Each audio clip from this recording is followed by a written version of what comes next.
Ang kismosa na daig pang CCTV. Oh!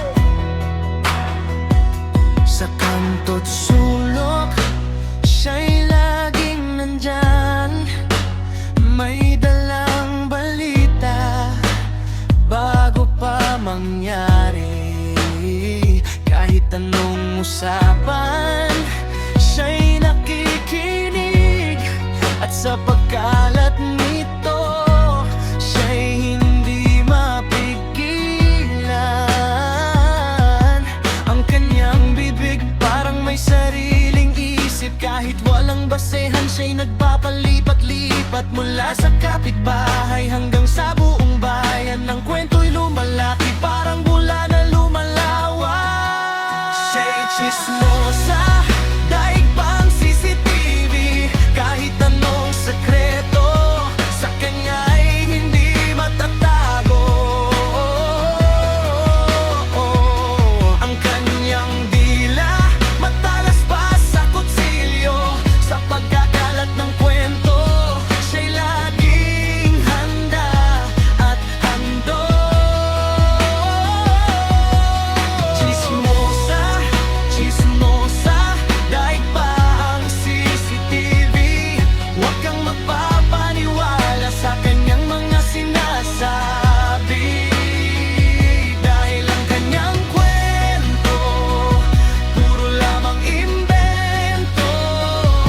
At sa huli, ikaw lang ang magiging kahihiyan.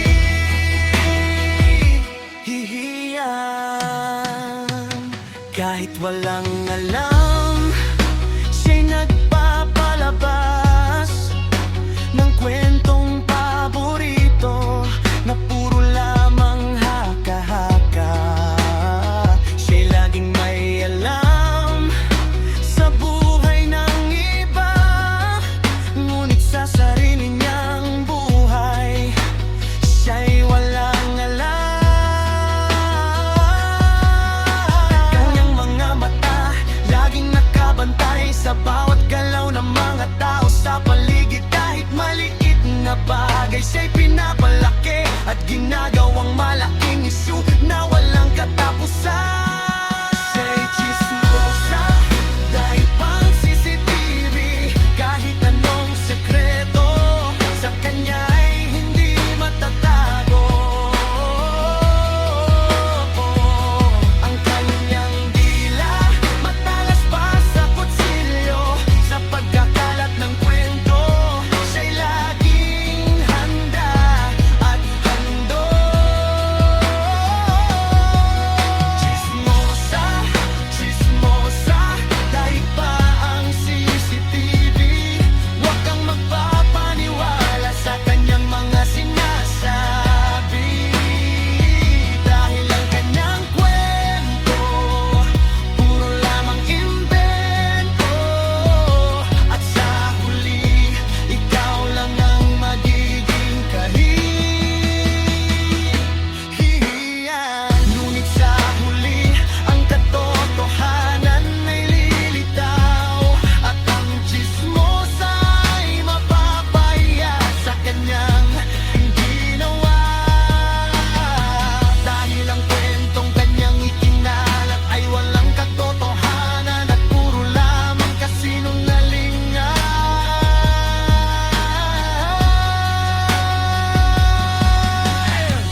Kaya't huwag tayong maging katulad niya, na laging nagkakalat ng kwentong walang basehan. Sa halip, tayo'y maging tapat at totoo, at igalang ang pribadong buhay ng bawat isa.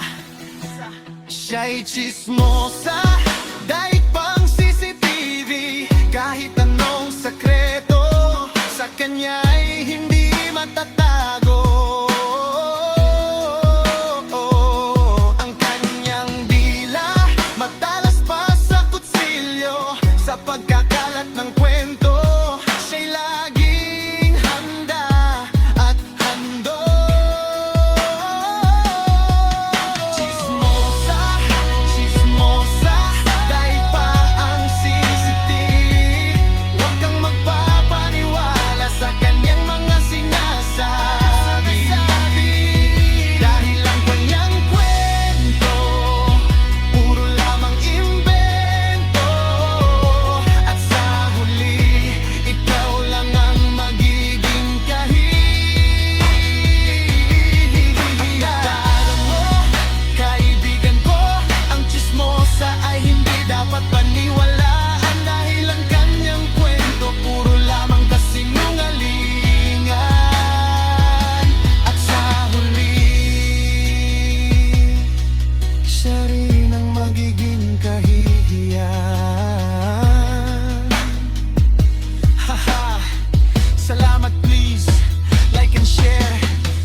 Huwag na rin kalimutan mag-subscribe Marvin Dizon Julian on Facebook profile.